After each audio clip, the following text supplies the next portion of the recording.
এই ছেলে, তুমি এখানে কি করছো? সরি ম্যাডাম, আমি আর এখানে আসবো না।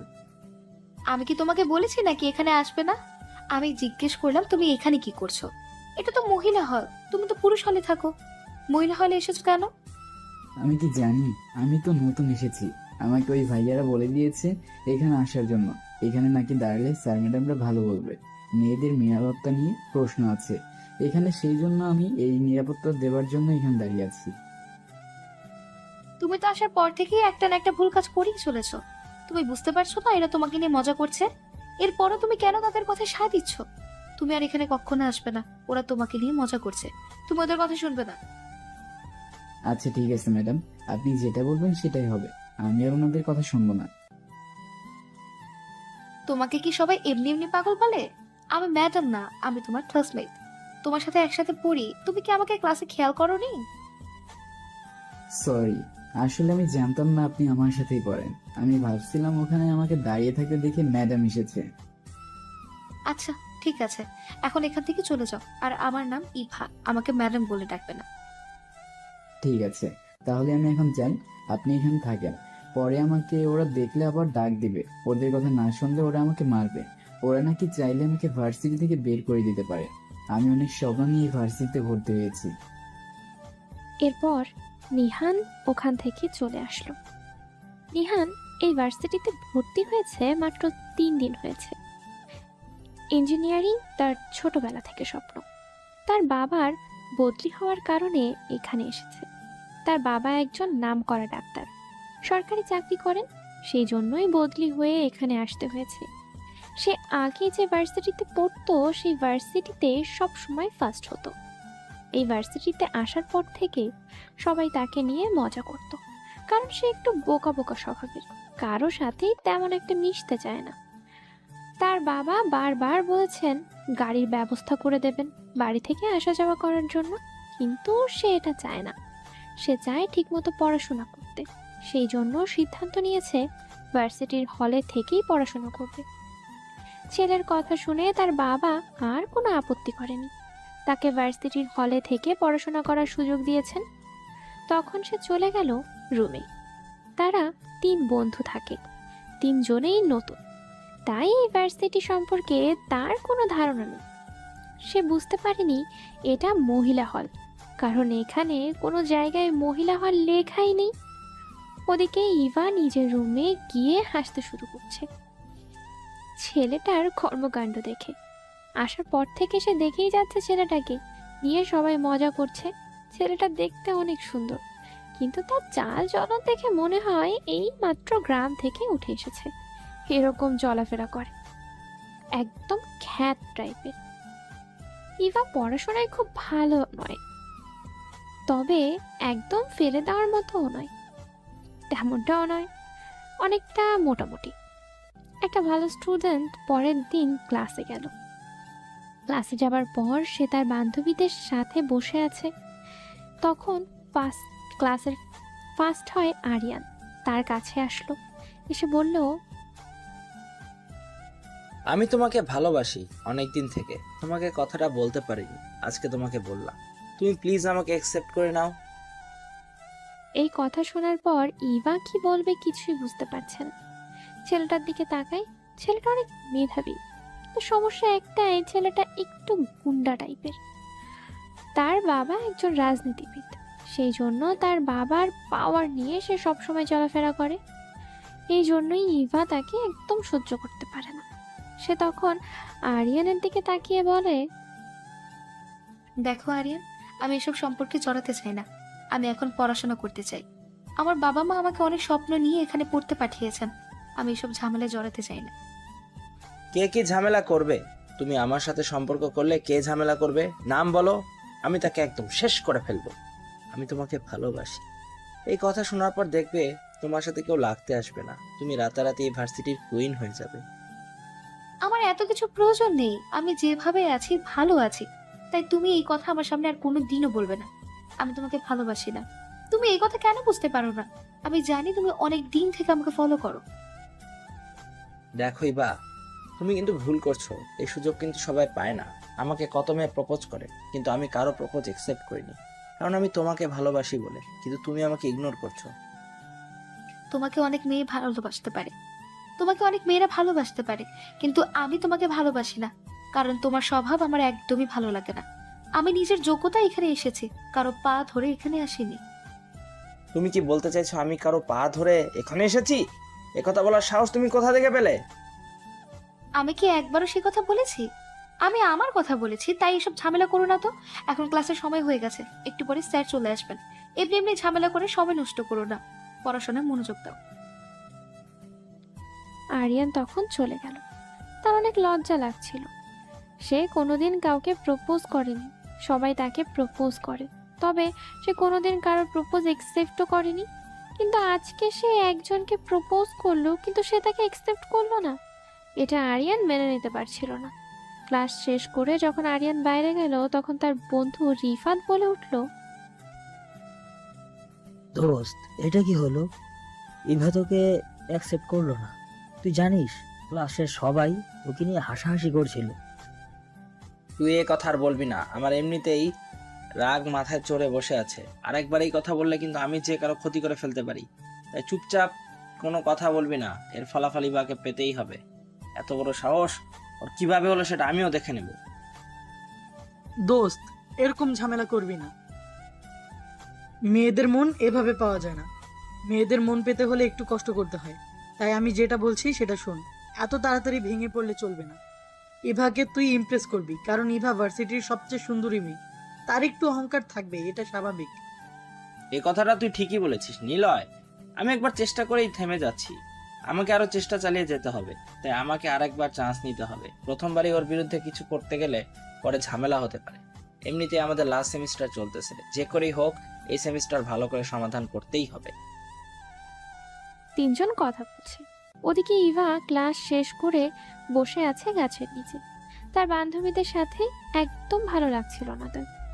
তার কোনো কিছু করতে ইচ্ছে করছিল না, কারণ বাড়িতে তার বাবা অসুস্থ। সে কোনো সম্পর্কে জড়িয়ে নিজের জীবনটা এখন ফাঁসাতে চায় না। ইভার বাবা সাধারণ একজন বেসরকারি অফিসের কর্মচারী ছিলেন। প্রায় 2 বছর থেকে তার শরীরের অবস্থা ভালো না। হার্টের একটা সমস্যা হয়েছে, যার কারণে হার্টে রিং পরাতে হবে, কিন্তু এত টাকা তাদের নেই। এবার অনেক স্বপ্ন সে একজন ভালো ইঞ্জিনিয়ার হয়ে তার বাবার চিকিৎসা করাবে। সেই জন্য সে এইসব সম্পর্ক বিশ্বাস করে না। সে আগে নিজের স্বপ্ন পূরণ করতে চায়। তার এই অবস্থা দেখে তার বান্ধবী রিমা বলে উঠল, দোস্ত তুই আজ যেটা করলি সেটা অনেক বড় একটা ভুল কাজ করেছিস। তুই জানিস আরিয়ানের পেছনে এই পুরো ভার্সিটির মেয়েরা ঘুরে বেড়ায়, কিন্তু কেউ তাকে কোনোদিনও পায়নি। তুই সুযোগ পেয়েও হাতছাড়া করলে কিভাবে? চুপ কর, এসব আমার একদম ভালো লাগছে না। ওই ছেলেটার কথা আমার সামনে একদম বলবি না। ছেলেটা কিভাবে পাশ করে সেটা আমি খুব ভালো করেই জানি। তার বাবার পাওয়ারে সে ভার্সিটির ফার্স্ট স্টুডেন্ট হয়ে বসে আছে, নাহলে সে এই ভার্সিটির ধারে কাছে আসারও যোগ্য নয়। কি বলিস? আরিয়ানা অনেক মেধাবীর সাথে অনেক টাকা পয়সার মালিক। যদি তুই আরিয়ানকে একসেপ্ট করতি তাহলে তুই রাজরানীর মতো থাকতি।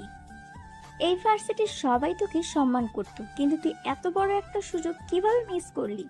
এটা কিন্তু একদম ভুল কাজ করছিস। তোর যদি এত ইচ্ছে থাকে তাহলে তুই যা, গিয়ে তার সাথে প্রেম কর। আমার সাথে এসে কথা বলতে যাবি না, আমি ওকে সহ্য করতেই পারি না।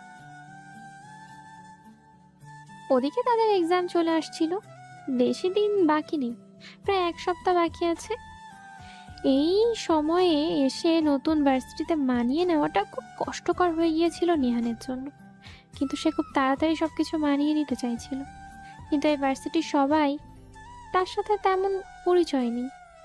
আগে সে যে ভার্সিটিতে ছিল সেখানে অনেক দিন পড়াশোনা করেছে, কিন্তু কোনোদিন সে কোনো পরীক্ষায় সেকেন্ড হয়নি।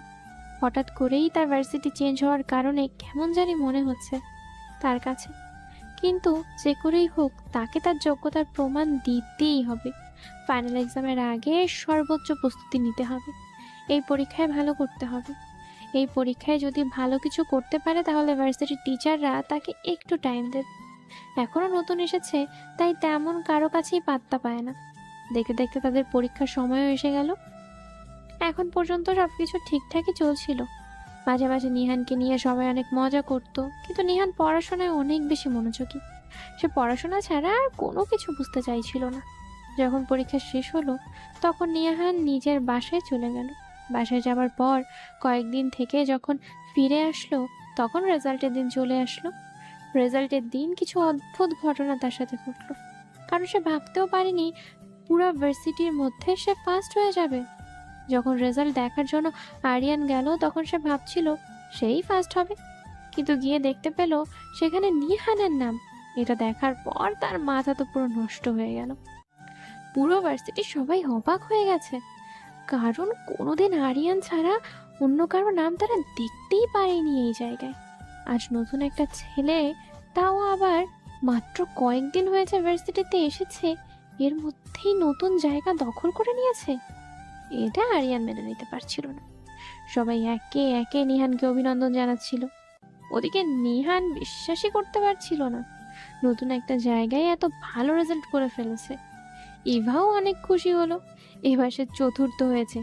কিন্তু তার দারুণ ভালো লাগছিল আরিয়ানের নামটা পেছনে পড়তে দেখে, কারণ আরিয়ান অনেক অহংকার নিয়ে চলাফেরা করত ফার্স্ট হওয়ার কারণে। নিহান তাকে পেছনে ফেলে দিয়েছে। আরিয়ান তখন তার বন্ধুদের দিকে তাকিয়ে বলল, ওই বোকা ছেলেটা কিভাবে আমার জায়গা দখল করলো, ওকে আমি ছাড়বো না। আমার সম্মান নষ্ট করে দিয়েছে। আজ পর্যন্ত আমি কোনোদিন সেকেন্ড হইনি, ও আমাকে পুরো 6 নম্বরে নামিয়ে দিয়েছে। ওকে তো আমি ছাড়বো না। দোস্ত, কি করবি তুই? তুই তো ঠিক মতো পড়াশোনাই করিস না, সারাদিন ঘুরে বেড়াস। তাহলে ও নিজের যোগ্যতা এখানে এসেছে। আমি কোনো কিছু শুনতে চাই না, আমার নাম আমি ফার্স্টে দেখতে চাই, যে করেই হোক। এটা করতে হবে, ওই বোকা ছেলেটাকে নামাতে হবে, না হলে ও একদিন আমার জায়গা দখল করে নেবে। কিন্তু সেটা কিভাবে সম্ভব? আমাদের কিছুই করার নেই। সে পড়াশোনা করেছে, সেই জন্য এই জায়গায় আসতে পেরেছে। এটা কেমন হবে? ওকে যদি আমরা এখান থেকে সরিয়ে দিতে পারি তাহলে তো আর কেউ আমার প্রতিদ্বন্দ্বী থাকবে না, তখন তো আমি আবার ফার্স্ট হতে পারি, তাই না? বলেই তারা তিনজন হেসে উঠল। ওদিকে নিহান তখন দাঁড়িয়েছিল। হঠাৎ করে তাকে পিয়ন এসে বলে গেল তাকে অফিসে ডাকা হয়েছে। তখন সে অফিসে যাওয়ার পর সকল শিক্ষকরা তাকে অভিনন্দন জানালো। তখন রফিক স্যার বলে উঠলেন, আমি আমার বন্ধুকে কথা দিয়েছিলাম তার ছেলেকে ঠিকমতো পড়াশোনা করাবো। বাবা, আমার সম্মান তুমি বাঁচিয়েছো। তোমার বাবা অনেক স্বপ্ন নিয়ে আমার কাছে এনে দিয়েছিল। কি বলছেন রফিক স্যার? আপনি নিহানের বাবাকে চিনেন? স্যার, ওকে আপনি চিনেন না? ওর বাবা তো বর্তমানে অনেক নামকরা একজন ডাক্তার, আরমান চৌধুরী। ওনার একমাত্র ছেলে নিহান। আরমানের সাথে আমি ছোটবেলা থেকে পড়াশোনা করেছি। এরপর ও মেডিকেলে ভর্তি হয়ে যায় আর আমি ইঞ্জিনিয়ারিংয়ে। তবে আমাদের বন্ধুত্বটা ছোটবেলা থেকে যেভাবে ছিল এখনো ঠিক সেভাবেই আছে। যাক, আমাদের ভার্সিটি নতুন একজন ফার্স্ট ছাত্র পেল। এতদিন থেকে তো আরিয়ান ছিল, কিন্তু হঠাৎ করে তুমি এসে তাকে সরিয়ে দিয়েছো। পড়াশোনার মধ্যে এরকম প্রতিদ্বন্দ্বিতা থাকা খুব ভালো। এভাবেই তোমরা মিলেমিশে পড়াশোনা করো। তোমরাই তো আগামী ভবিষ্যতে ঠিকমতো পড়াশোনা করবে নিহান। দোয়া করবেন যাতে আমি ঠিকমতো পড়াশোনা করে আমি আমার বাবার স্বপ্ন পূরণ করতে পারি। আমার বাবা আমাকে নিয়ে অনেক স্বপ্ন নিয়ে এই ভার্সিটিতে ভর্তি করেছেন। হ্যাঁ, আমি যেন আমার বাবাকে কোনোদিন অসম্মানের মুখে না ফেলি, সেই জন্য আমার জন্য দোয়া করবেন স্যার। এটা বলতে হয় না বাবা, শিক্ষকরা তার ছাত্রছাত্রীদের জন্য সবসময় দোয়া করে। তুমি আজকে থেকে ঠিকমতো ক্লাস করো, আর তুমি এখন থেকে ফার্স্ট সিটে বসবে, ঠিক আছে? ওখানে তো আরিয়ান ভাই আর তার বন্ধুরা বসে, ওখানে আমি বসলে তাদের অসুবিধা হতে পারে। আমার কোনো অসুবিধা নেই, আমি লাস্টের বেঞ্চেই বসি। ভালো ছেলেরা পিছনের সিটে বসে না, পিছনের সিটে খারাপ ছেলেরা বসে। তাই তুমি কালকে থেকে ফার্স্ট সিটে বসবে। আরিয়ান যদি কোনো সমস্যা করে তাহলে তুমি আমাকে এসে বলবে, ঠিক আছে? নিহান মাথা নাড়িয়ে চলে আসলো। পরের দিন যখন ক্লাসে গেল তখন ফার্স্ট সিটে বসতে গেলে আরিয়ানের বন্ধু নিলয় বলে উঠল, এই ছেলে, তুই এখানে বসবি কেন জানিস না? এখানে আমরা 3 বন্ধু বসি, তাহলে তুই এখানে বসতে চাইছিস কেন? আমাকে স্যার বলেছে এখানে বসার জন্য, আমাকে বলেছে আর পিছনে যেন না বসি। কি বললি তুই? সামনের সিটে বসবি তাই না? এমন থাপ্পড় দিব যে আর দ্বিতীয় দিন এই জায়গায় বসার নাম করতে পারবি না। তাড়াতাড়ি এখান থেকে গিয়ে পিছনের সিটে বস, না হলে একদম শেষ করে ফেলবো। এর মধ্যে বাকি দুইজন প্রবেশ করে। ক্লাসে সবাই তাদের দিকে তাকিয়ে আছে। আরিয়ান তখন নিহানের দিকে তাকিয়ে কলার চেপে ধরে বলে, একবার পরীক্ষা ফার্স্ট হওয়ার কারণে এসে ফার্স্ট সিটে বসতে চাইছিস? আমি এতদিন থেকে ভার্সিটিতে ফার্স্ট হচ্ছি, তাই আমি ফার্স্ট বেঞ্চে বসবো। আমি তো এখানে বসতে চাইনি, স্যারই আমাকে বাধ্য করেছে এখানে বসার জন্য। প্রিন্সিপাল স্যার নিজে বলেছেন এখানে বসার জন্য, আমি এখানে বসতে চাইনি। একদম ন্যাকা সাজার চেষ্টা করবেন না। আমরা জানি তুই প্রিন্সিপাল স্যারকে কি বলেছিস সেটা, না হলে প্রিন্সিপাল স্যার এই কথা কোনোদিনও বলতো না। দেখো, তোমরা কিন্তু এখন বেয়াদবি করতেছো। আমি কোনোদিন মিথ্যা কথা বলি না। তোমরা কেন আমাকে ফাঁসিয়েছ আর ফাঁসিয়ে দেওয়ার চেষ্টা করেছো? আমি তো বলেছি স্যার আমাকে বলেছেন এখানে বসার জন্য। আমার মুখে মুখে তোর কথাই নাই, এমন শিক্ষা দিব আর কোনোদিন এখানে বসার নাম করতে পারবি না। বলেই আরিয়ান নিহানের গালে ঠাস ঠাস করে দুটো থাপ্পড় মেরে দিল। এটা দেখার পর এবার বসে থাকতে পারলো না, কারণ ছেলেটাকে তারা দিনের পর দিন অত্যাচার করে যাবে এটা সে মেনে নিতে পারছিল না। এখন সে এগিয়ে এসে আরিয়ানকে বলে, আরিয়ান, তুমি এটা কি করছো? তুমি তাকে মারছো কেন? তুমি ফার্স্ট ছিলে, কিন্তু বর্তমানে সে ফার্স্ট। আরিয়ান, তুমি এটা কি করছো? তুমি তাকে মারছো কেন? তুমি ফার্স্ট ছিলে, কিন্তু বর্তমানে সে ফার্স্ট, তাই তুমি এই জায়গাটা ছেড়ে দাও না। এখন এটা তার জায়গা। ও তাই নাকি? তোমাকে কে বলেছে এখানে আসার জন্য? তোমাকে আমি কিছু বলবো না এটা ভেবো না। তোমাকে আমি ভালোবাসতাম, কিন্তু তুমি আমাকে ইগনোর করে অনেক বড় ভুল করেছো। তোমাকে ওর শাস্তি পেতেই হবে। আমাকে শাস্তি দেওয়ার সাহস তোমার নেই, তাই এইসব কথা বন্ধ করো। তার জায়গা ছেড়ে দাও। স্যার যখন বলেছে সে এখানে বসবে, তাহলে তোমরা কেন এখানে বসতে বাধা দিচ্ছ তাকে? আমি দিব না, পারলে যা ইচ্ছা কর। তোকে আমি ভালোবাসতাম বলে তুই ভাবিস না তোকে আমি ছেড়ে দেব। তোকে এমন শিক্ষা দেব যে আর কোনোদিন আমার নাম মুখে নিতে পারবি না তুই।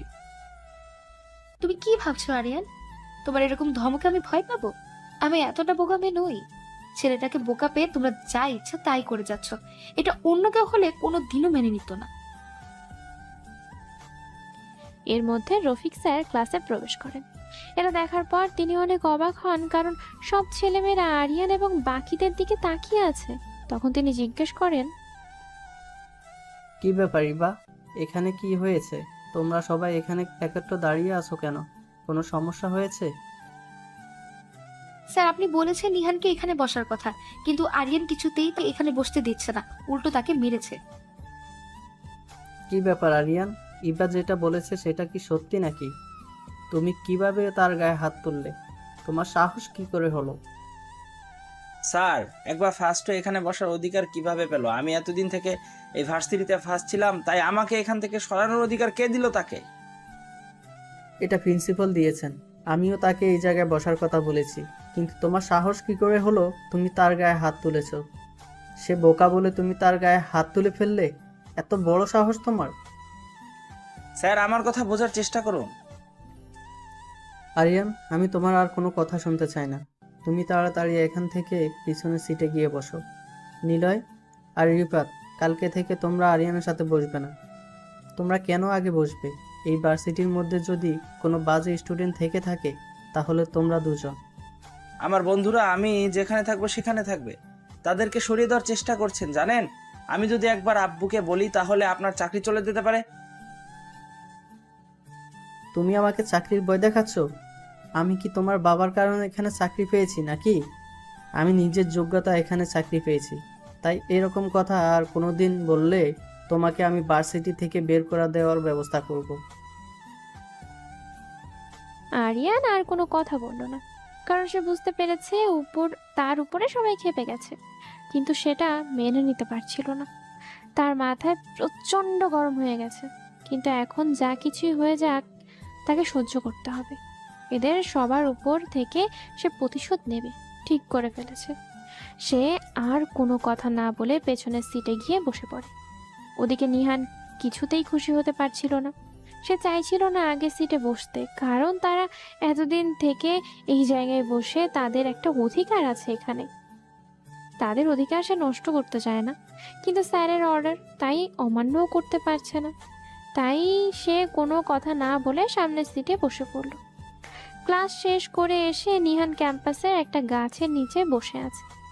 তার কিছুই ভালো লাগছে না। তখন ইভা তার পাশে বসে বলল, কি ব্যাপার, তুমি এখানে মন খারাপ করে বসে আছো কেন? আর তোমাকে কতদিন বলছি না তুমি এরকম বোকা টাইপের সেজে থাকবে না?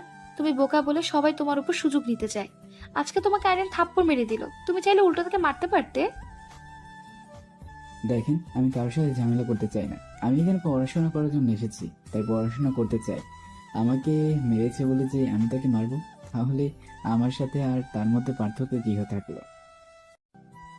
তুমি অনেক সহজ সরল, সেই কারণেই তোমার উপর সবাই প্রতিশোধ নিতে চায়। ওরা তোমার ক্ষতি করার চেষ্টা করবে, তাই তুমি সাবধানে থাকবে এখন থেকে, ঠিক আছে? আমি কি করব বলেন? আমার তো কিছুই করার নেই। আমি কি করে তাদের থেকে সাবধান থাকবো? তারা তো চাইলেই আমার উপর প্রতিশোধ নিতে পারে, কিন্তু আমি তাদের বিরুদ্ধে কিছুই করবো না। জানো হ্যাঁ, আমিও একসময় তোমার মতো ছিলাম। সেই কারণে সবাই আমার সাথে এরকম ব্যবহার করত। কিন্তু যখন আমি প্রতিবাদ করা শুরু করেছি, তখন দেখো কেউ আমার সাথে কোনো কিছু করে না। তাই তোমাকেও প্রতিবাদ করতে হবে। এইভাবে সবকিছু মেনে নিলে চলবে না, বুঝলে? কিন্তু আমি কিভাবে প্রতিবাদ করব? আমার সেই সাহস নেই। আমার বাবা যদি জানতে পারে, তাহলে আমাকে শেষ করে ফেলবে। আমি আমার বাবার স্বপ্ন পূরণ করতে আর তার জন্যই এখানে এসেছি। আমি কোনো ঝামেলা করতে চাই না। আমরা কি বন্ধু হতে পারি নিহার? এখানে আসলে আমার তেমন কারোর সাথে বন্ধুত্ব নেই। শুধু 2-3টা বান্ধবী আছে, কিন্তু তাদের চরিত্র অন্যরকম। তাই আমি তাদের সাথে কোনো মতে মানিয়ে নিতে পারছি না আসলে। নেহান এখন কি করবে কিছুই বুঝতে পারছিল না। ইভা তার দিকে হাত বাড়িয়ে আছে। সে কারো সাথে বন্ধুত্ব করতে চাইতো না, কিন্তু ইভার ব্যবহার তার কাছে অনেক ভালো লেগেছে। সেই জন্য সে হাত বাড়িয়ে বন্ধুত্ব করে নিল ইভার সাথে। তখন তাকে বলল ইভা, আচ্ছা, তোমার ব্যাপারে কোনো কিছুই জানা হলো না। তোমার বাসা কোথায়? আমার বাসা আমার বাসা এখানেই, কিন্তু আমি আমার বাবাকে বলে এখানে এসেছি। আমার বাবা একজন ডক্টর, আরমান চৌধুরী।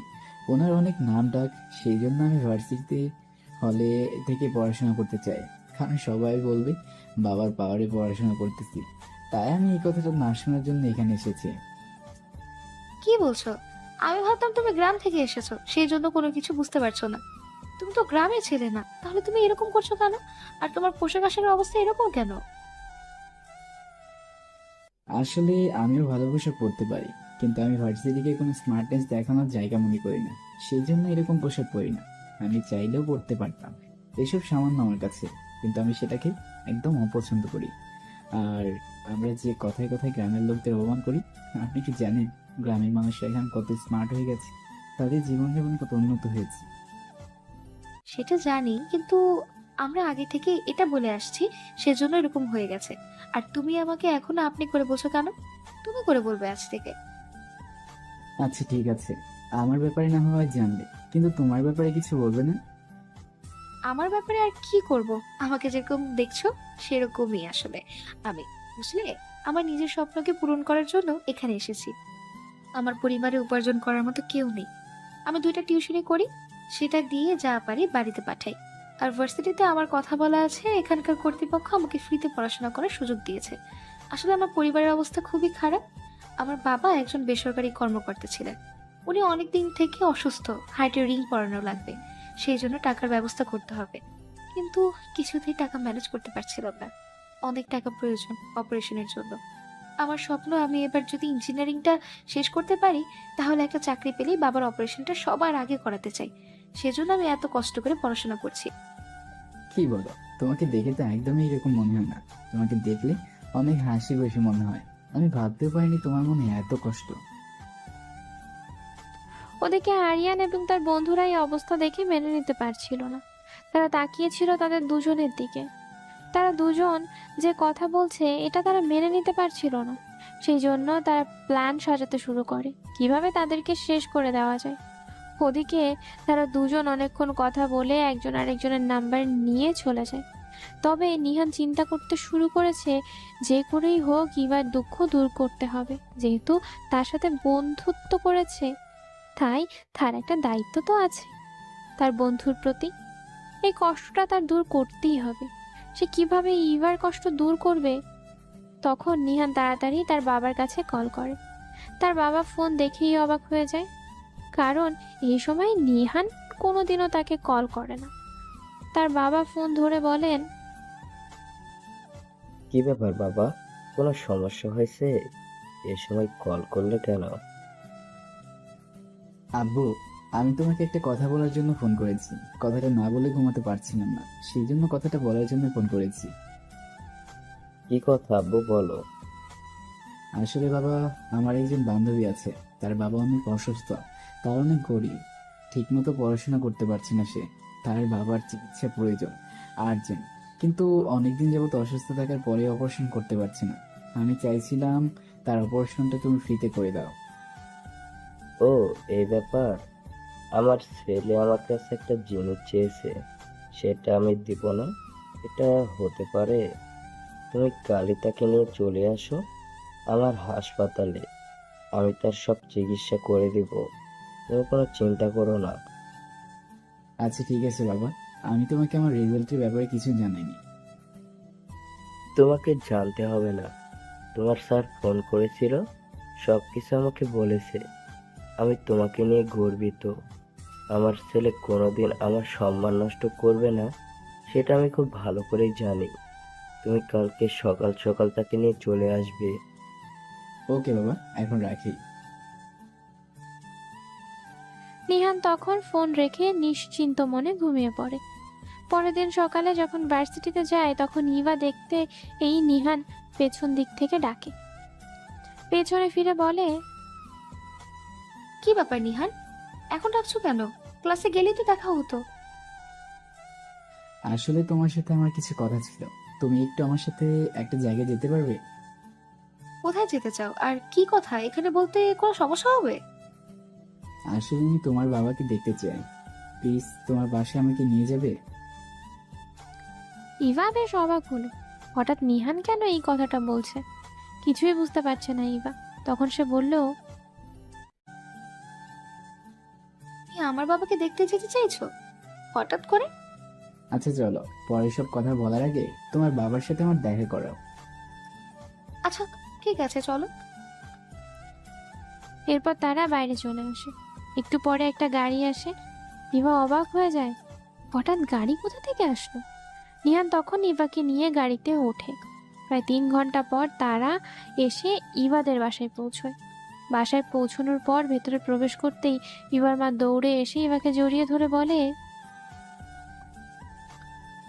মা, তুই আমাদের না জানিয়ে চলে আসলি? আমাদের তো জানাতে পারতি। তুই আসবি, আমরা তোকে কতবার বললাম এখানে আসার কথা, কিন্তু তুই আসলি না। আজকে হঠাৎ করে কি সমস্যা হয়েছে? আম্মু, তুমি এত পাগলামো করো না। আসলে আমার বন্ধু নিহান আব্বুকে দেখতে চেয়েছিল, সেই জন্য তাকে নিয়ে চলে আসলাম। আসসালামু আলাইকুম আন্টি। আসলে আমরা ভিতরে যেতে পারবো না, আপনি আঙ্কেলকে রেডি করে নিয়ে আসেন। আমরা আঙ্কেলকে ডাক্তারের কাছে নিয়ে যেতে চাই, আপনি একটু কষ্ট করে আঙ্কেলকে একটু তাড়াতাড়ি রেডি করে নিয়ে আসুন। নিহান, তুমি এটা কি বলছো? তুমি বলছিলে আব্বুকে দেখতে আসবে, এখন বলছো ডাক্তারের কাছে নিয়ে যাবে। বুঝতে পারলাম না কিছু। ইভা, তুমি আমার উপর বিশ্বাস রাখো, আমি তোমাকে ঠকাবো না। তুমি আঙ্কেলকে নিয়ে আসো গাড়িতে। ইভা কোনো কিছুই বুঝতে পারছে না নিহান এখন কি করতে চাইছে। সে তার বাবাকে রেডি করে গাড়িতে উঠে বসে। ড্রাইভার গাড়ি চালাতে শুরু করে। একটু পর শহরের সবচেয়ে বড় হাসপাতালের সামনে এসে গাড়ি থামে। গাড়ি থেকে নেমে তারা সবাই ভেতরে যায়। তখন তাদের নিয়ে যাওয়া হয় নিহানের বাবার কেবিনের সামনে। নিহানের বাবা নিহানকে দেখে এসে জড়িয়ে ধরে। এত বড় একজন ডাক্তারের কাছে এসেছে, ইভার বাবার কেমন জানি করছিল। নিহান তখন ইভার দিকে তাকিয়ে বলে, ইভা, এই হচ্ছে আমার বাবা। আমি বাবার সাথে কালকে আঙ্কেলের ব্যাপারে কথা বলেছিলাম, বাবা বলেছে আঙ্কেলের চিকিৎসা বাবা করাবে। তুমি এটা কি বলছো? তুমি বুঝতে পারছো না? আমি তোমাকে কালকে কথাটা বলেই ভুল করেছি। আমি শুধুমাত্র আমার স্বপ্নটা জানানোর জন্য বলেছিলাম। তুমি এটা কেন করতে গেলে? কালকে তুমি আমাকে বন্ধু বলেছিলে, বন্ধু হিসেবে আমার একটা দায়িত্ব আছে, আর আমার আঙ্কেলকে আমি চিকিৎসা করাবো, তাহলে তোমার আপত্তি থাকার কথা না। বাবা, তুমি আঙ্কেলের চিকিৎসার ব্যবস্থা করো, সবকিছু ঠিক মতো করবে। ঠিক আছে আব্বু, তুমি চলে যাও এখন ভার্সিটিতে, আমি ওনার সব চিকিৎসা ব্যবস্থা করতেছি। কালকে ওনার অপারেশন করব।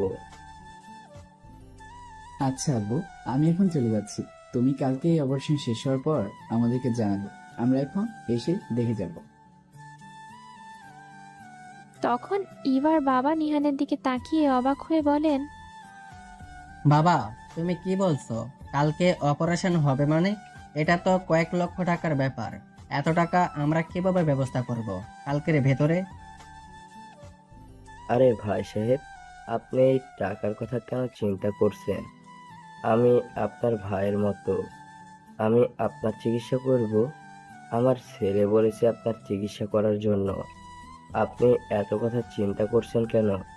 সে কি আপনাকে টাকা দেওয়ার কথা বলেছে কখনো? আমি আপনার চিকিৎসা এমনিতেই করব। আমি আপনার ভাইয়ের মতো। আমি আপনার চিকিৎসা করব। এত কষ্ট করে পড়াশোনা করলাম, যদি ভাইয়ের সেবা করতে না পারি তাহলে কেমন পড়াশোনা করলাম? ইভার বাবা কান্না করে দেন। তিনি কি করবেন কিছুই বুঝতে পারছিলেন না। এতদিনের বেঁচে থাকার স্বপ্ন মনে হয় তার পূরণ হতে চলেছে। ইভা কোনো কথা বলছে না, সে চুপ হয়ে গেছে একবারে। তারা দুজন আবারও গাড়িতে বসে। ইভার বাবা মা সেখানেই থাকেন, তাদেরকে একটা কেবিনে শিফট করে দেওয়া হয়। কালকে ইভার বাবার অপারেশন হবে। ইভা গাড়িতে উঠে কান্না করতে শুরু করে। এটা দেখার পর নিহান বলে, ইভা, আমার মনে হয় তোমাকে আমি কষ্ট দিয়ে ফেলেছি। তোমার যদি মনে হয় আমি তোমাকে কষ্ট দিয়েছি তাহলে আমাকে ক্ষমা করে দিবে। কিন্তু ওনারা যতদিন লেট করতো তত ওনার ক্ষতি হতো, ওনাকে বাঁচানোর সমস্যা হয়ে যেত। তাই আমি এই কাজটা করতে বাধ্য হয়েছি। নিহান, এরকম ভুলো না। তুমি আমার যে উপকার করেছো সেটা আমি কোনোদিনও ভুলতে পারবো না। আমি তোমার কাছে চির কৃতজ্ঞ থাকবো। আমি কোনোদিনও ভাবতে পারিনি এত তাড়াতাড়ি আমার বাবার অপারেশন হয়ে যাবে। শুধুমাত্র তোমার কারণে এটা সম্ভব হয়েছে। আমার কারণে কেন হবে? আমার বাবা ডাক্তার হয়েছে মানুষের সেবা করার জন্য, তাই মানুষের সেবা করবে। এখানে চিন্তা করা কি আছে? আর তোমার বাবা তো আমার আঙ্কেল। তুমি এ ব্যাপারে নিশ্চিন্তে থাকতে পারো। আব্বু তোমার বাবার চিকিৎসা ভালো মতোই করবে। ইভা খুশিতে আত্মহারা হয়ে যায়, চোখ থেকে অনবরত পানি গড়িয়ে পড়ছে। এটা দেখার পর নিহান হাসতে শুরু করে। ইভা অবাক হয়ে তাকিয়ে আছে ছেলেটার হাসির দিকে। তার হাসিটা অনেক সুন্দর, সে এতদিন লক্ষ্য করেন না করলেও এখন লক্ষ্য করছে। ওদিকে আরিয়ান এবং নিলয় বসেছিল ক্যাম্পাসে। তখন রিফাত দৌড়ে এসে বলল, দোস্ত, একটা ঘটনা ঘটে গেছে। তুই কি জানিস ওই বোকা ছেলেটা ইভাকে নিয়ে চলে গেছে গাড়িতে করে। তুই এখানে বসে আঙুল চোষ। আমি বলেছিলাম মেয়েটাকে সুযোগ দেওয়ার কোনো দরকার নেই, কিন্তু তুই নিলয়ের কথা শুনে সুযোগ দিবি। এখন দেখেছিস কি হয়েছে? এত বড় সাহস! আমার প্রপোজাল অ্যাকসেপ্ট না করে ওই বোকা ছেলেটার সাথে ডেটিং এ গেছে। আজকে আসার পর ওকে আর বাঁচতে দিব না, একদম শেষ করে দেব। তোদের মাথায় যত ফালতু আইডিয়া সবসময় ঘুরে। ভার্সিটিতে এরকম কোনো ঘটনা ঘটাতে গেলে উল্টো আমরা ফেসে যাব। তাই আমার মাথায় একটা প্ল্যান আছে। এটা শোন, এটা মতো কাজ করলে কোনোদিন আমাদেরকে ফাঁসাতে পারবে না। বল, যদি আমরা না ফেসে গিয়ে কাজটা কমপ্লিট করতে পারি তাহলে তোকে আমি যেটা বলবো সেটাই দিব। তখন নিলয় আরিয়ানের কাছে এসে একটা প্ল্যানের কথা বলে। এটা শোনার পর আরিয়ান হাসতে শুরু করে। তার প্ল্যানটা অনেক পছন্দ হয়েছে।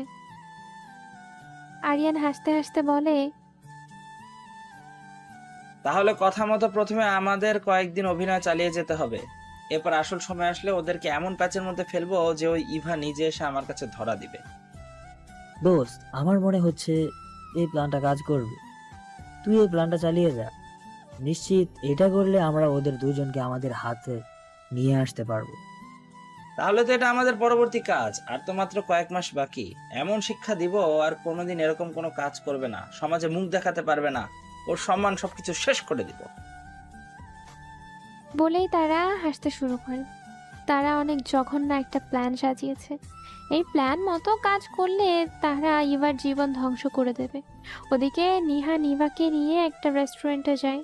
দুজন খাওয়া দাওয়া করে বেরিয়ে আসে, একসাথে অনেকক্ষণ গল্প করে। আজকে তাদের আর ক্লাস করা হলো না। পরের দিন ক্লাস করে একসাথে বের হয়। তখন নিহানের বাবা কল করে নিহানের কাছে বলে, হ্যাঁ বাবা বলো, আঙ্কেলের অপারেশন ঠিকমতো হয়েছে? এইটা বলার জন্যই ফোন দিয়েছি। তুমি এক কাজ করো, তোমার বন্ধুকে নিয়ে চলে আসো। ওনার অপারেশন আমি রাতে শেষ করেছি। এখন ওনার মেয়েকে উনি দেখতে চাইছেন।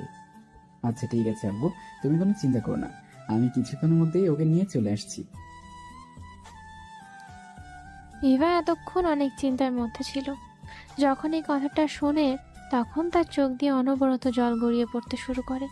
এটা দেখার পর নিহান ইভার দিকে একটু রাগী দৃষ্টিতে তাকিয়ে বলে, এখানে কান্না করবে নাকি আমার সাথে যাবে?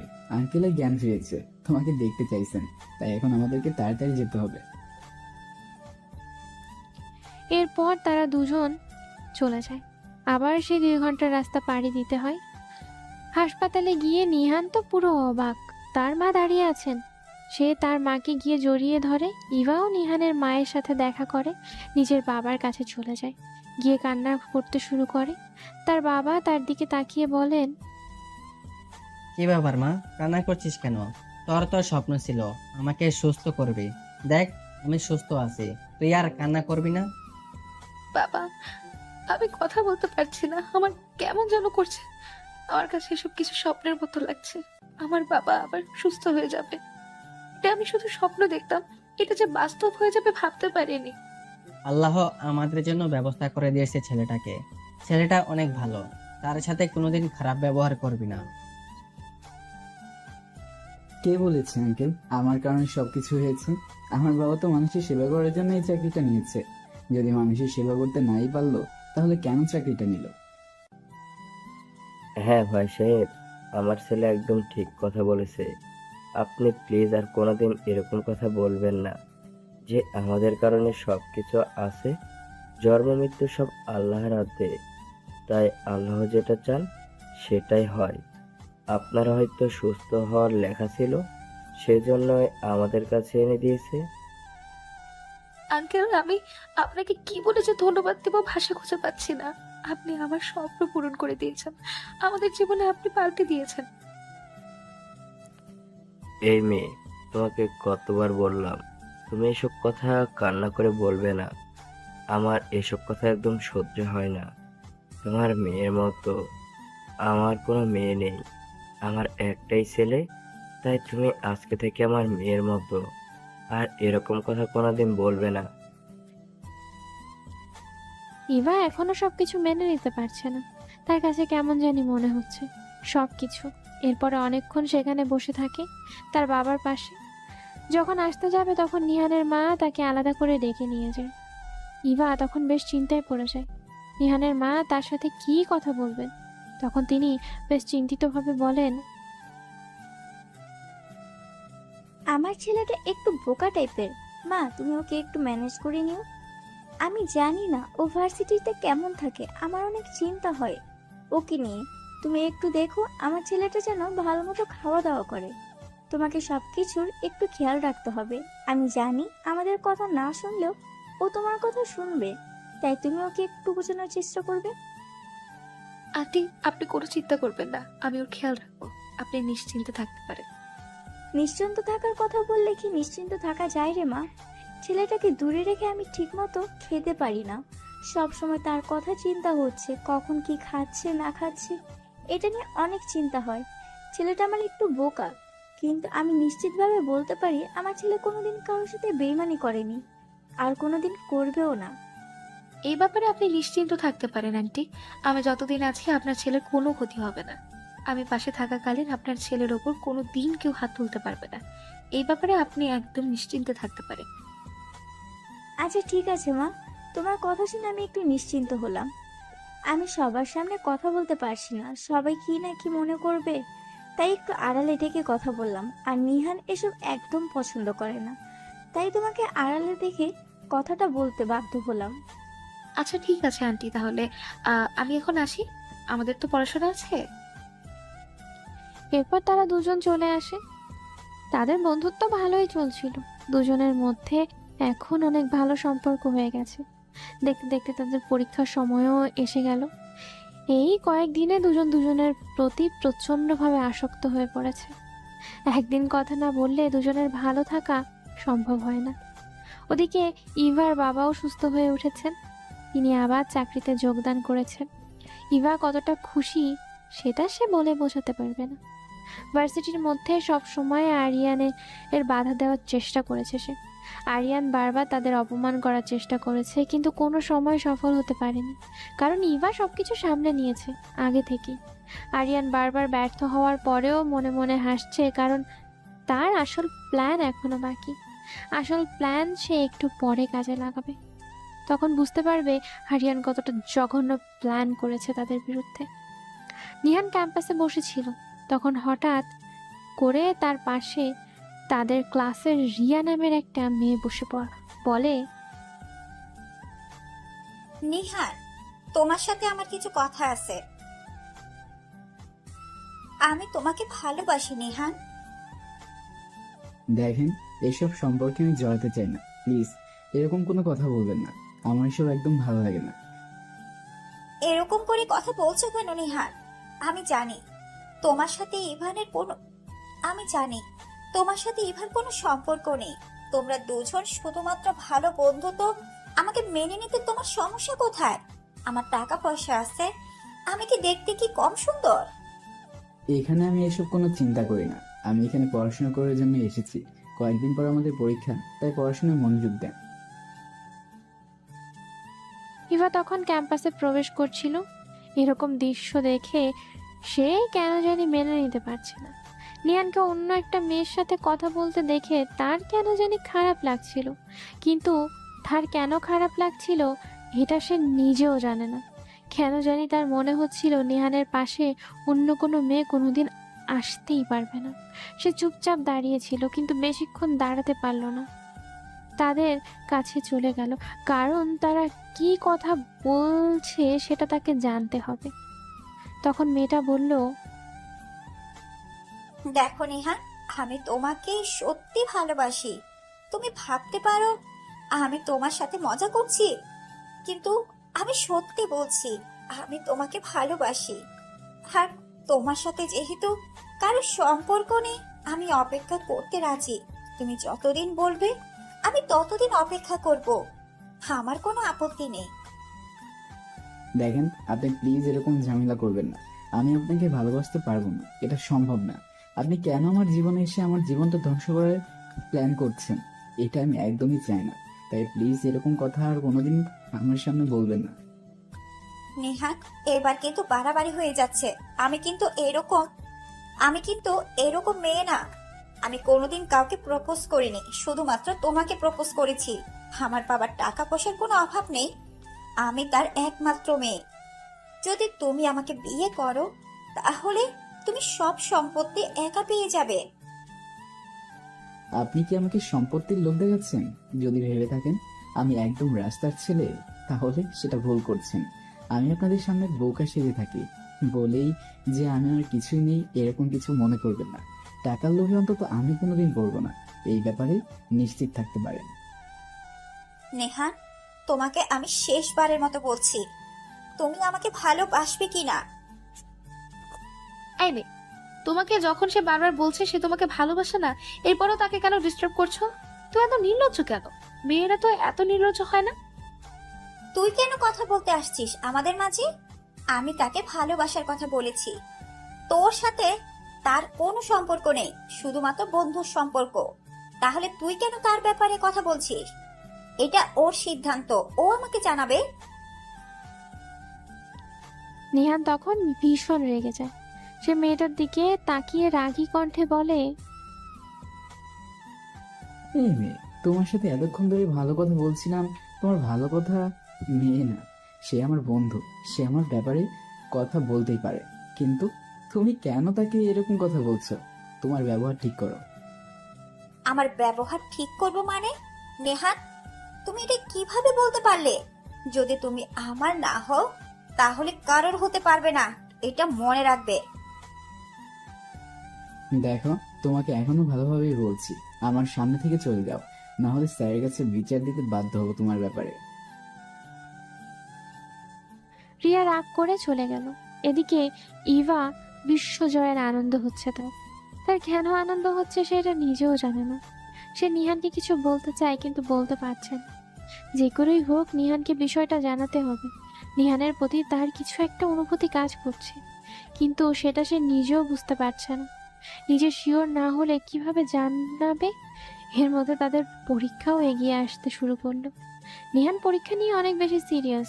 এজন্য ইভা সিদ্ধান্ত নিল নিহানকে যদি কিছু জানাতেই হয় তাহলে সেটা পরীক্ষার পরে জানাবে। পরীক্ষার আগে কিছু জানানো সম্ভব না। ওদিকে তাদেরকে না জানিয়ে তাদের দুই পরিবার মিলিত হয়েছে। নিহানের বাবা ইভার বাবা মাকে দাওয়াত করেছে তার বাড়িতে। দুই পরিবারের সবাই মিলিত হয়েছে। এখন নিহানের বাবা বললেন, দেখেন ভাই সাহেব, আমার ছেলেকে আমি ছোটবেলা থেকেই দেখছি, কোনোদিন কারোর সাথে বন্ধুত্ব করেনি। হঠাৎ করে আপনার মেয়ের সাথে কিভাবে তার বন্ধুত্ব হলো, আর আমি তাদের বন্ধুত্বের গভীরতা দেখছি। তাই আমি চাইছিলাম, যদি আপনার কোনো আপত্তি না থাকে, তাহলে আমাদের সম্পর্কটা যদি আরেকটু গভীর করা যায়। ভাই সাহেব, আপনি কি বোঝালেন? আমি কিছুই বুঝতে পারলাম না। আপনি কি বোঝাতে চাইছেন? একটু সরাসরি বলেন, আমার একটু সুবিধা হতো। আপনি এখনো বুঝতে পারেননি ভাই সাহেব? আমি নিহানের বাবাকে কথাটা বলেছি। আমি চাইছিলাম আমাদের ইভাকে যদি নিহানের বউ করে নিয়ে আসা যায় তাহলে কেমন হবে। এ কথা শুনে ইভার বাবা কি বলবেন কিছুই বুঝতে পারছিল না। তিনি স্বপ্নেও চিন্তা করতে পারেননি এত বড় পরিবারে তার মেয়ের বিয়ে হবে। তিনি খুশিতে আত্মহারা হয়ে পড়েন। এরপর নিজের অবস্থানের কথা চিন্তা করে বলেন, আপনাদের কথা বুঝতে পারছি ভাবি, কিন্তু আপনারা কি আমাদের অবস্থানের কথা চিন্তা করছেন? আমরা অনেক গরিব। সেখানে আপনার এত বড় পরিবার মানুষ, আমার মেয়েকে আপনারা যদি আপনার ছেলের বউ করে নিয়ে আসেন তাহলে সারা জীবন পস্তাতে হবে। আপনি এটা কিভাবে বলতে পারলেন ভাই সাহেব? আপনি কি আমাদের এতদিনে এই চিনেছেন? আমরা কি এরকম মানুষ বলেন? আমরা ইভাকে নিজেদের মেয়ের মতো ভাবি, সেখানে আপনি কিভাবে চিন্তা করলেন আমরা মানুষের কথা শুনবো? আমরা আমাদের কথায় চলবো। আমরা আমাদের পরিবারের জন্য বউ নিয়ে আসবো, সেখানে মানুষের কথা কেন শুনবো? তবুও আমার কাছে বিষয়টা কেমন জানি মনে হচ্ছে, কারণ নিহানের জন্য কত বড়লোক পরিবারের মেয়েরা অপেক্ষা করতেছে। সে পড়াশোনায় অনেক ভালো, সেখানে আমার মেয়ে এত গরিব একটা পরিবারের মেয়ে। তাকে যদি বউ করে নিয়ে আসেন তাহলে আপনাদের সমস্যা হতে পারে। এমনিতেই আমরা আপনাদের কাছে প্রতি চিরকৃতজ্ঞ, আর কৃতজ্ঞতা বাড়াতে চাই না। পরে আমার পক্ষে শোধ করা সম্ভব হবে না। কি বলছেন আপনি? আমার প্রতি কৃতজ্ঞতা প্রকাশ করতে চাইছেন? যদি সত্যি কৃতজ্ঞতা প্রকাশ করতে চান তাহলে আমি যেটা বলছি সেটাই করেন। আমার প্রস্তাব মেনে নিন, এমনিতেই আমার কৃতজ্ঞতা শোধ হয়ে যাবে। আপনি যখন এত করে বলছেন আমি আর কি বলবো। আপনারা যেটা ভালো মনে করেন সেটাই করেন, আমার কোনো আপত্তি নেই। এটা তো আমার মেয়ের জন্য অনেক বড় ভাগ্যর ব্যাপার, এত বড় পরিবারের বউ হবে। আমরা কিন্তু আপনাদের মেয়েকে বউ করে নিয়ে আসবো না। সে এই পরিবারের মেয়ের মতো থাকবে। আপনি চাইলে দেখতে পারেনি সে যে আমরা কিভাবে তাকে রেখেছি। আমরা তাদের পরীক্ষা শেষ হলেই বিয়ের ব্যবস্থা করব। সেটা আমাদের দেখার কিছুই নয়। আপনাদের প্রতি আমাদের যতটুকু বিশ্বাস আছে ততটুকুই হবে। আমি জানি আপনারা কোনোদিনও আমার মেয়েকে কোনো সমস্যায় পড়তে দিবেন না। তাহলে এই কথাই থাকলো, আমরা আমাদের মেয়েকে নিয়ে আসব ওদের পরীক্ষার পরে। এখন ওদের কিছু জানানোর প্রয়োজন নেই, পরীক্ষা শেষ হলে তাদেরকে নিয়ে আসব। আচ্ছা ঠিক আছে, তাহলে খাওয়া দাওয়া করে যাবেন। খাওয়া দাওয়া না করে উঠতে পারবেন না। এখন তো আমাদের সম্পর্ক আরো গভীর হয়েছে। এরপর তারা সবাই খাওয়া দাওয়া করতে বসে গেলেন। এভাবেই অনেক দিন কেটে গেল। পরীক্ষার আগের দিন ইভা দেখা করতে এসেছে নিহানের সাথে। ইভা কি জানি ভেবে বলল, নিহান, তোমাকে কিছু কথা বলতে চেয়েছিলাম, কিন্তু কেন জানি কথাগুলো বলতে পারছি না। আমার ভেতর থেকে যেন একটা বাধা আসছে। যদি আমি তোমার সাথে কোনো ভুল করে ফেলি তাহলে কি তুমি আমাকে ক্ষমা করবে? ইভা, তুমি এরকম করে কথা বলছো কেন? তোমার এরকম কথা আমার একদম পছন্দ না। তুমি যেটা বলবে সেটা সরাসরি বলবে। আমি কোনোদিন ঘুরিয়ে পেঁচিয়ে কথা বলা পছন্দ করি না। আমিও চাই সরাসরি বলতে, কিন্তু কেন জানি সরাসরি কথা বলতে পারছি না। আমার কেমন যেন মনে হচ্ছে। তাহলে তুমি আগে সিদ্ধান্ত নাও, তুমি কথাটা আমাকে বলবে নাকি বলবে না। তুমি যখন সিদ্ধান্ত নিতে পারবে তখন এসে আমাকে কথাটা বলবে। এখন আমাকে চিন্তার মধ্যে ফেলো না, আমি পরীক্ষা নিয়ে অনেক বেশি চিন্তিত। আচ্ছা ঠিক আছে, তাহলে আমি এখন আসি। কালকে পরীক্ষার সময় দেখা হবে। আর ঠিকমতো পড়াশোনা করো, পরীক্ষায় কিন্তু তোমাকেই ফার্স্ট হতে হবে। তোমার জন্য শুভকামনা রইল। আমাদের দুজনের মধ্যে যে কেউ ফার্স্ট হলেই হবে, আমার ফার্স্ট হওয়ার কোনো চিন্তা নেই। এরপর ইভা হাসি মুখে বিদায় নিল। তার এতদিনে এই কথাটা ভালোভাবে উপলব্ধি হয়ে গেছে যে নিহানকে ভালোবেসে ফেলেছে সে বারবার মুগ্ধ হয়েছে নিহানের চরিত্রের মুগ্ধতায়। ছেলেদের চরিত্র সম্পর্কে তার ধারণা খুব খারাপ ছিল, কিন্তু নিহানকে দেখার পর তার ভাবটা পুরো উল্টো দিকে ঘুরে গেছে। বর্তমান যুগের ছেলেদের চরিত্র ভালো হতে পারে এটা সে বুঝতে পেরেছে ভালো করেই। মাঝে মাঝে আমরা অনেকেই বিশ্বাস করতে চাই না ছেলেদেরকে, কিন্তু এখনো অনেক ছেলে আছে যারা নিজেদেরকে লজ্জাবতীর মতো গুটিয়ে নিয়েছে এই অন্ধকার সমাজ থেকে। একজনকে রেখে হাজারজনকে বিচার করতে যাওয়া ঠিক নয়। এখনো অনেক ছেলে আছে যারা নিজেদের পরিবারের জন্য নিজেদের জীবনটা পর্যন্ত উৎসর্গ করতে পারে। ইভা চলে গেল তার হলে যাওয়ার পর রিমা তার পাশে বসে একটু অদ্ভুত দৃষ্টিতে তাকিয়ে বলল, কি ব্যাপার দোস্ত, আজ এত খুশি খুশি লাগছে? নিহানকে কি ভালোবাসার কথা বলে দিয়েছিস যার কারণে এত খুশি খুশি লাগতেছে? কি বলছিস? নিহানকে ভালোবাসার কথা বলতে যাবো কেন? তোকে এসব কে বলো? হ্যাঁ দোস্ত, আমার কাছ থেকে লুকিয়ে কোনো লাভ নেই, কারণ আমি প্রতিদিন রাতে দেখি তুই নিহানের পিক ফোনে বের করে তাকিয়ে থাকিস। তুই ভাবিস আমি ঘুমিয়ে যাই, কিন্তু আমি ঘুমাইনি। আমি অনেক দিন দেখেছি, তাই আমাদের কাছে আর মিথ্যে বলে কোনো লাভ নেই। হ্যালো দোস্ত, আমি নিহানকে অনেক ভালোবেসে ফেলেছি, কিন্তু তাকে কিছুতেই বলতে পারছি না। তাকে কিভাবে বলবো? আচ্ছা, আমার একটা প্ল্যান আছে। আমার প্ল্যান মতো কাজ করলে তুই নিহানকে কথাটা বলতে পারবি। ইভা যখন প্ল্যান শুনতে যাবে তখন বাইরে থেকে কেউ একজন দরজায় ডাকতে শুরু করলো। ইভা অবাক হয়ে গেল, কারণ একটা ছেলে দাঁড়িয়ে আছে তাদের হলের সামনে। এ সময় কোনো ছেলের আসার তো কথা নয়। ছেলেটা একটু অবাক এবং চিন্তিত হয়ে বলল, আপনি ইভা আপু না? নিহান ভাই আর হাত কেটে ফেলেছে, আপনি তাড়াতাড়ি চলুন আমার সাথে। এই কথা শোনার পর ইভার মাথা ঠিক থাকে না। সে দৌড়ে বাইরে বেরিয়ে আসে। বাইরে বেরিয়ে আসতেই অবাক হয়ে যায়, কারণ সামনে কয়েকটা ছেলে দাঁড়িয়ে আছে। এদেরকে সে চেনে না। যখন কিছু বলতে যাবে তখনই তার মাথা ঘুরে আসে। কেউ তার মুখের উপরে কিছু একটা চেপে ধরে। সে আর কথাই বলতে পারে না, হারিয়ে যায় ঘুমের দেশে। ওদিকে রিমা অনেকক্ষণ ধরে অপেক্ষা করছে, কিন্তু ইভা ফিরে আসছে না। এটা দেখে সে চিন্তায় প্রায় 2 ঘন্টা হয়ে গেছে, এতক্ষণ ধরে কি করছে। তখন সে নিহানের সাথে দেখা করার জন্য চলে গেল ছেলেদের হলে। ওখানে গিয়ে জানতে চাইলো নিহান কোথায়। এরপর নিহানের সাথে দেখা করলো। নিহান তখন পুরোপুরি ভালো অবস্থায় বসে আছে। সে অবাক হয়ে জিজ্ঞেস করলো, কি ব্যাপার নিহান, তোমার না হাত কেটে গেছে, অনেক রক্ত পড়তেছে? তুমি তো দেখছি ভালোই আছো। কি বলছেন? আমার হাত কেটে যাবে? মানে কে বলেছে আপনার এইসব? তার মানে কি তোমার হাত কাটেনি? আমাদেরকে তো একটা ছেলে এসে বললো তোমার হাত কেটে গেছে, অনেক রক্ত পড়তেছে। সেই জন্য এবার 2 ঘন্টা আগে দৌড়ে আসলো তোমাকে দেখার জন্য।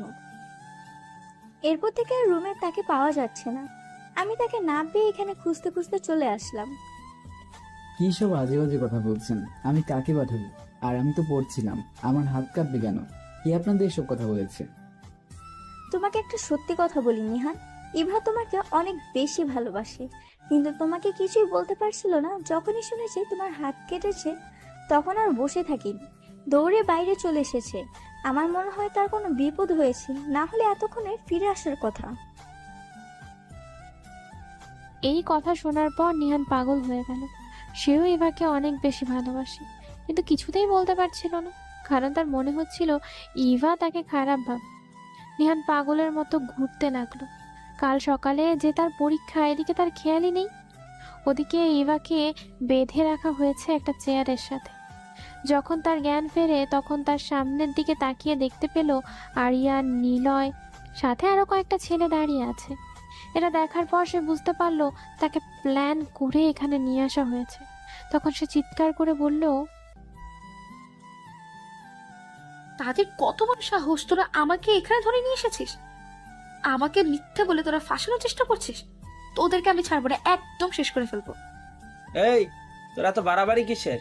এখানে নিয়ে এসেছি, এরপরও তেজ কমছে না। একটু পর তোর তেজ মিটিয়ে দেব। ছি, তোর দিকে তাকাতো আমার ঘৃণা লাগে। ছি, তোর দিকে তাকাতো আমার ঘৃণা লাগছে। তোর মতো ছেলেদের এটাই পাওয়া। পারলে সামনাসামনি লড়াই করতে, ভার্সিটিতে পরীক্ষা জিতে দেখাতে, কিন্তু সেটা না করে আমাকে ব্যবহার করার চেষ্টা করছিস না। একদম চুপ। একটা কথা বলার চেষ্টা করলে একদম শেষ করে ফেলবো। আমার কথার উপর কথা বলার অধিকার কারো নেই। আমি তোকে ভালোবাসার কথা বলেছিলাম, কিন্তু তুই আমাকে অ্যাকসেপ্ট না করে ওই ছেলেটার কাছে গিয়েছিস। আজকে তোর চোখের সামনে তাকে মেরে ফেলবো। আরিয়ান, একদম এটা করার চেষ্টা করবে না, এতে তোমারই বিপদ হবে। নিহান অনেক ভালো একটা ছেলে, তার সাথে এরকম করবে না। ও প্রেমিকের জন্য দেখছি দরদ উতলে পড়তেছে। আরিয়ান, তুই থামবি না।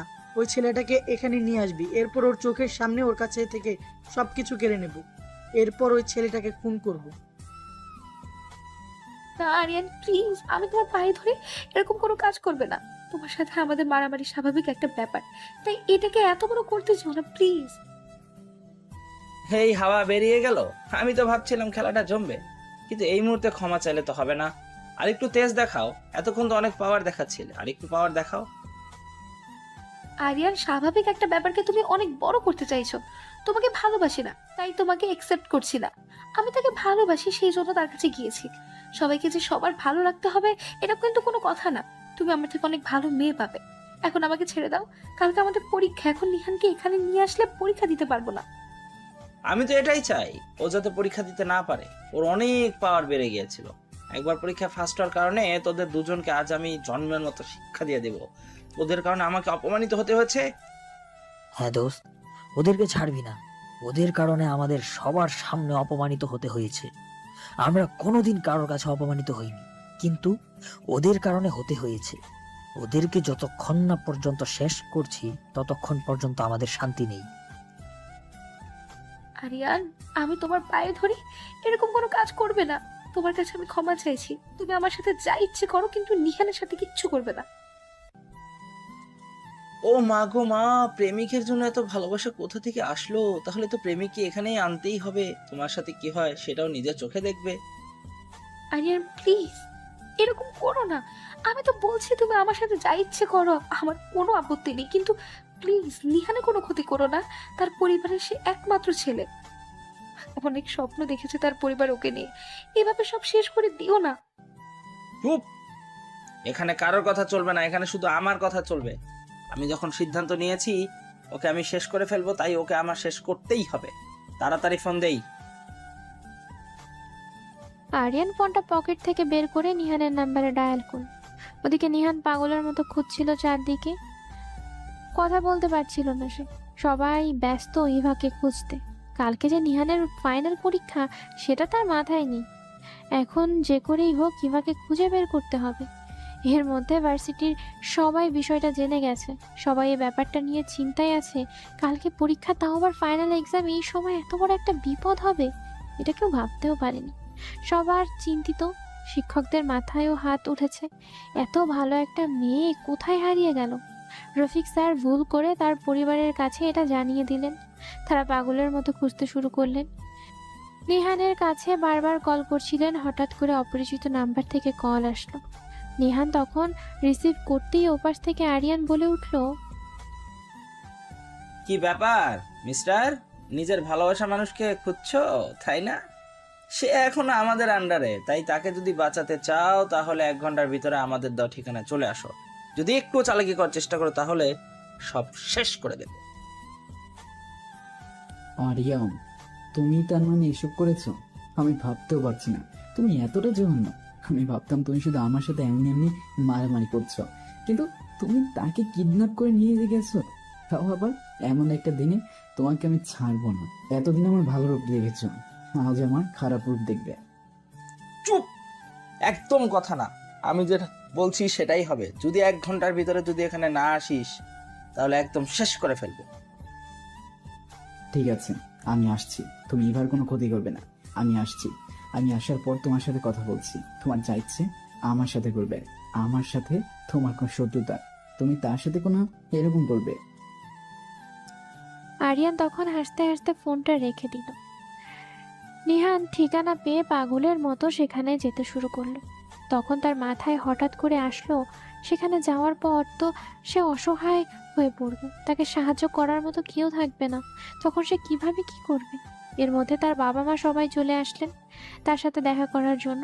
তখন নিহান তাদেরকে বিষয়টা জানালো। তারা পুলিশকে বিষয়টা জানানোর কথা বললে নিহান তখন কি করবে কিছুই বুঝতে পারছিল না। তখন সে বলল সে একাই যাবে। এর ভেতরে তার পরিবারের সবাই পুলিশকে নিয়ে সেখানে যাবে, না হলে ইভার কোনো ক্ষতি করে ফেলতে পারে। তাই তারা সেটাই করলো। তাদের পরিবারের সবাই গেল পুলিশের সাথে দেখা করতে। পুলিশকে নিয়ে তারা সেই ঠিকানায় পৌঁছবে। আর নিহান চলে গেল একা। সেখানে পৌঁছলো প্রায় 40 মিনিটের ভেতরে।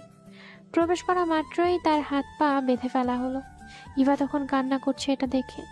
নিহান তাকে ইশারায় শান্ত হতে বলল।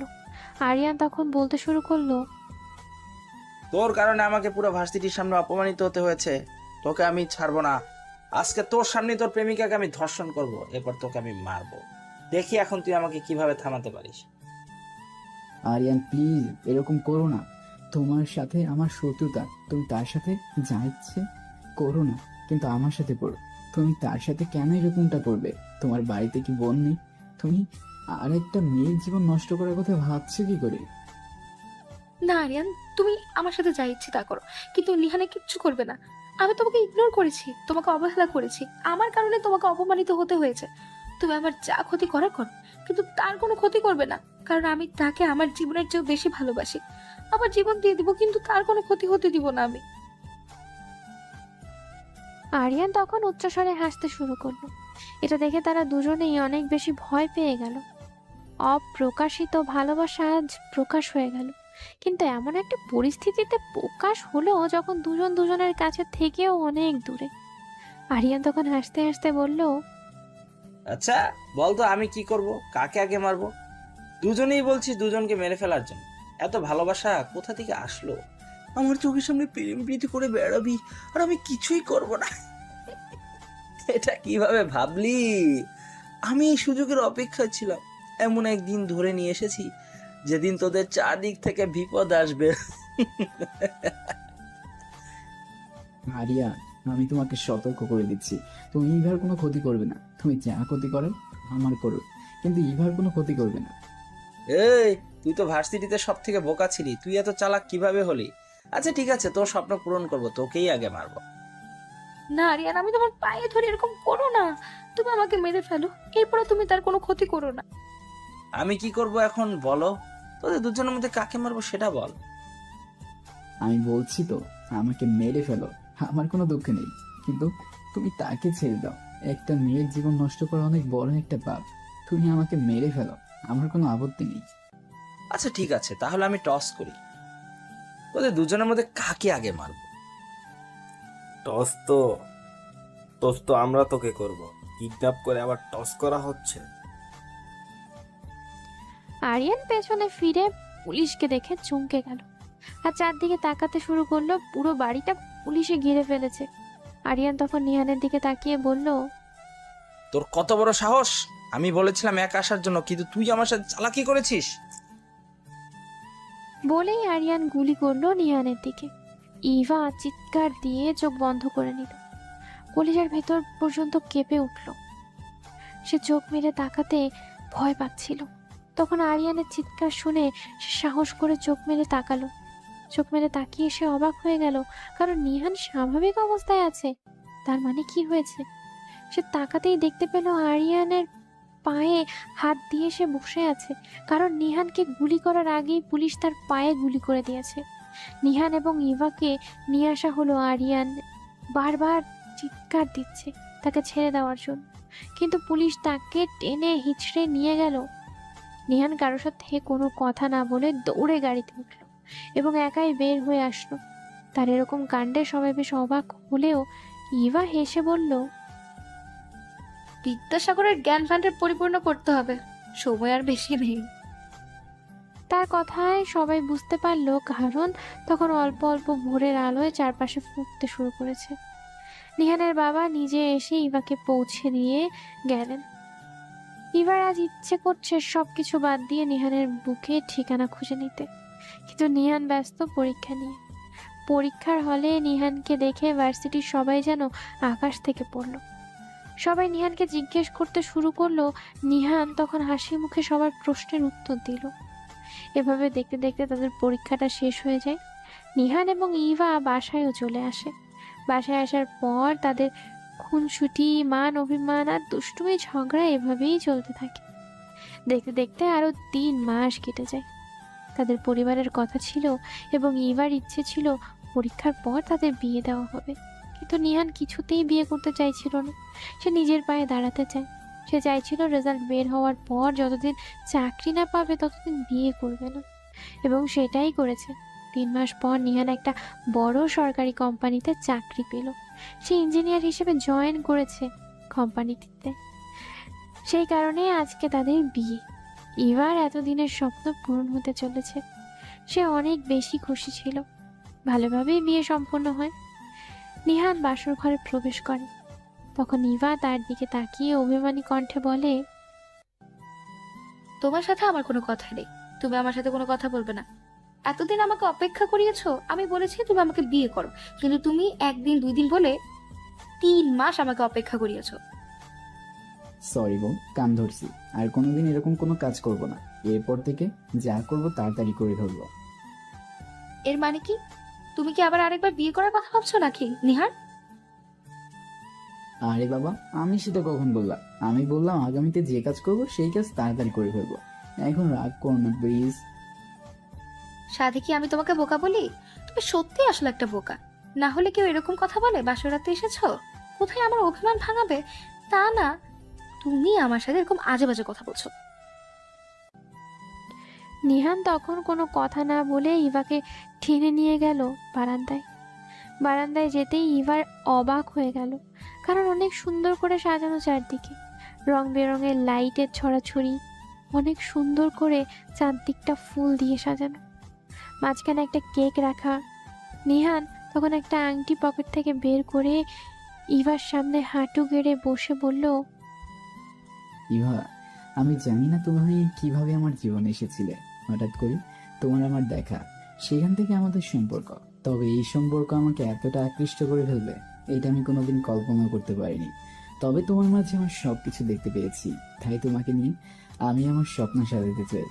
আমি হয়তো কবিদের মতো ছন্দের তালে তালে তোমাকে প্রপোজ করতে পারবো না, আমি হয়তো সাহিত্যিকের মতো কাব্যের ভাষায় তোমাকে প্রপোজ করতে পারবো না, কিন্তু আমি আমার ভাষায় তোমাকে প্রপোজ করছি।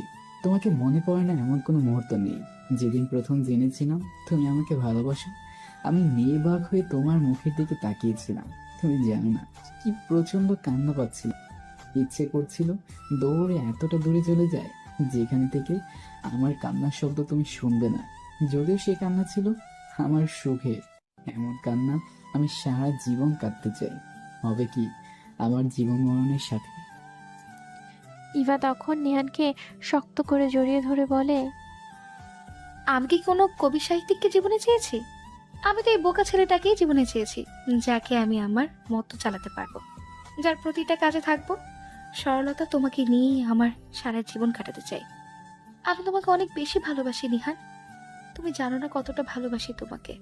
তোমার একটু ভালোবাসা পেতে আমি যা কিছু করতে, এমন কিছু নেই যেমন আমি মেনে নিতে পারি না। তোমার অবহেলা তুমি জানতেও পারবে না। একটুখানি অবহেলা আর উদাসীনতা তোমাকে আমার কাছ থেকে কত যোজন দূরে সরিয়ে দিবে। তুমি কোনোদিন আমাকে ছেড়ে যাবে না তো নিহান? কথা দিলাম, যতদিন নিঃশ্বাস চলবে ততদিন আমি তোমাকে ছেড়ে যাব। যদি কোনোদিন মরে যাই তাহলে তো আর সেটা বলতে পারছি না, কিন্তু যতদিন আমার নিঃশ্বাস চলবে ততদিন তোমাকে আগলে রাখার দায়িত্ব নিলাম। এরপর তারা কেক কেটে একে অপরকে খাইয়ে দিল। বিছানায় গিয়ে যখন মাথা লাগালো তখন ইভা নিহানের বুকে শুয়ে নিহানকে জড়িয়ে ধরল। এরপর বলল, নিহান, আমি তোমার বুকে সারা জীবন থাকতে চাই। তোমার বুকে আমি আমাকে ছাড়া আর কাউকে সহ্য করতে পারবো না। যদি কোনোদিন আমি মারা যাই তাহলে তুমি ভুলেও বিয়ে করবে না, না হলে আমি কষ্ট পাবো। প্লিজ তুমি এই দিনে এরকম কথা বলো না, এসব আমার একদম ভালো লাগছে না।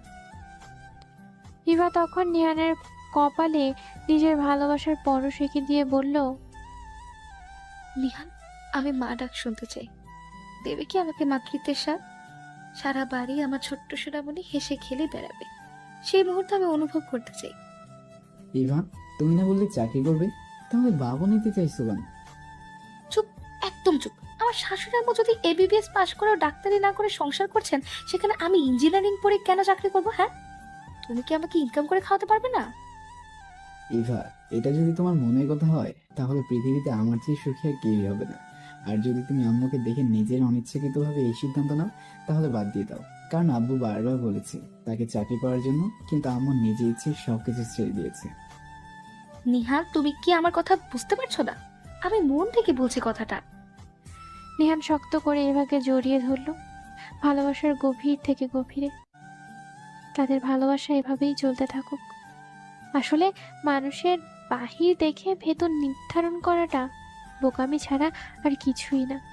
তাই আমরা মানুষের বাহ্যিক সৌন্দর্যকে ভালো না বেশে যোগ্যতাটাকে ভালোবাসি, এতে জীবন সুখের হবে। কেননা সৌন্দর্য তো বৃদ্ধ হলেই শেষ, কিন্তু যোগ্যতা, সেটা তো শেষ হবার নয়। আজ এই পর্যন্তই, দেখা হবে পরবর্তী কোনো গল্পতে।